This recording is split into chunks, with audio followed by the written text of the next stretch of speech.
Well, the latest weaponized social engineering cringe on TikTok just dropped, with the following clip having gone viral. I can swear, I can joke, I see what's on my mind. If I drink, if I smoke, I keep up with the guys. And you see me holding up my middle finger to the world. Fuck your ribbons and your pearls, cause I'm not just Because apparently single people don't need to cook, clean or do their laundry. Imagine the most terrifying future you can dream of is taking basic care of your living space and feeding your children. cause I'm not just The absolute horror! Why subject yourself to the enslavement of being a stay-at-home wife when you can spend 10 hours as a wagey in a wage cage, tirelessly grafting for some faceless corporation for minimum wage? Don't let marriage get in the way of endless vapid consumerism. Don't let having a child get in the way of pursuing a relentlessly vacuous cycle of debased promiscuity. pearls.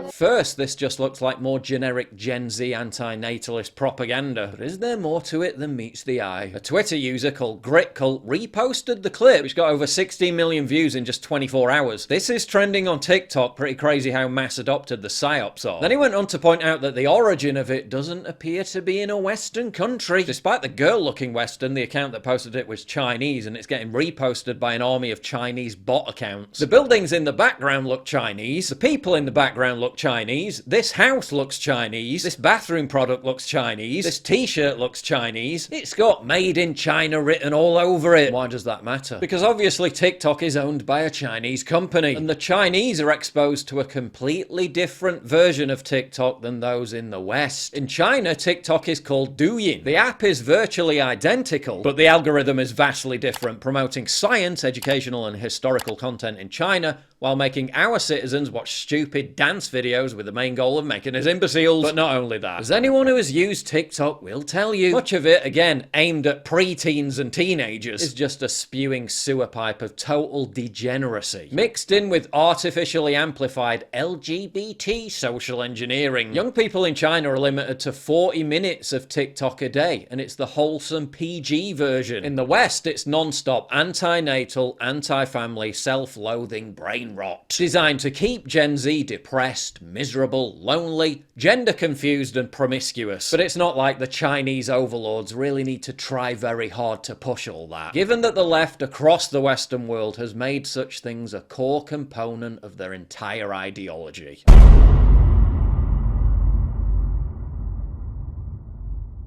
James Waters' plan for the evening was simple: get drunk. But the angel had other ideas. He offered James the answers to any 10 questions of his fancy. The nature of God, the universe or hell, even JFK's true assassin, it was all for the asking. But then the demon threw him a hard curve by telling him someone in the bar was going to die at 12:21. The book sinks its teeth into the Nephilim and the giants mentioned in the Bible, the biblical documentation of time travel, creation versus evolution, as well as the reality behind Roswell, UFOs and aliens, and how man is trying to replace God with transhumanism. I've chatted a lot with the author. He's a fascinating guy and he's a big fan of the channel. So please support me and him by getting your hands on an ebook or colour hard copy of 10 questions for James by clicking the link in the description below.